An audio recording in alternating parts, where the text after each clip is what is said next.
Essa et Sayed, deux jeunes Afghans qui ont réussi à passer en Angleterre. Pour Sayed, le voyage a duré 3 années.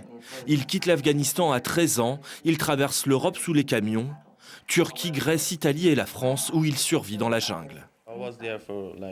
J'étais dans la jungle pendant 4 mois. C'était vraiment horrible. Je n'ai pas aimé y être. Tu sais, on manquait de tout, comme l'eau par exemple, ou prendre des douches. On pouvait passer 2, 3 semaines sans prendre de douche. Essa vit outre-Manche depuis 5 ans déjà. À 21 ans aujourd'hui, il étudie, il travaille, il s'insère petit à petit. Je joue au cricket ici avec les autres garçons anglais. Je joue aussi au football. Ils sont vraiment gentils. Je me sens bien.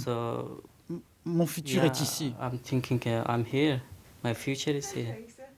Son intégration, il la doit à une poignée de militants d'une petite association d'aide aux migrants.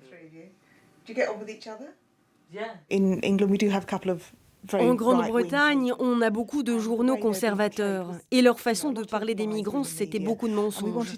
Nous, on veut que les migrants se sentent bien accueillis, se sentent chez eux, qu'ils s'intègrent. On voulait contrecarrer tous les a priori négatifs portés sur les migrants. Si Essa et Sayed ne vivent pas cachés comme beaucoup d'autres migrants, c'est parce qu'ils étaient mineurs lors de leur arrivée en Angleterre. L'État les a pris en charge. Ils ont eu le droit d'aller à l'école, apprendre l'anglais.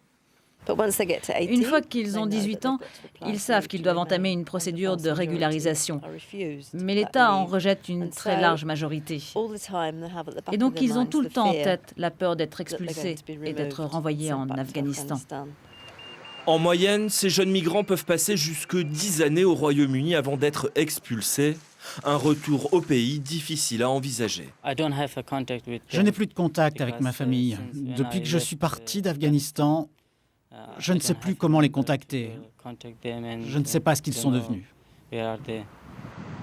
Sayed, lui, n'a plus de famille en Afghanistan. Ses parents sont morts.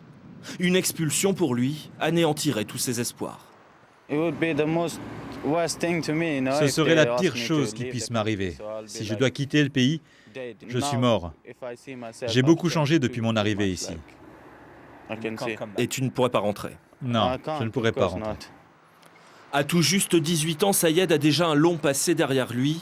Et pour lui, son avenir est là-bas, en Angleterre. Il se dit prêt à tout pour y rester, quel que soit le prix.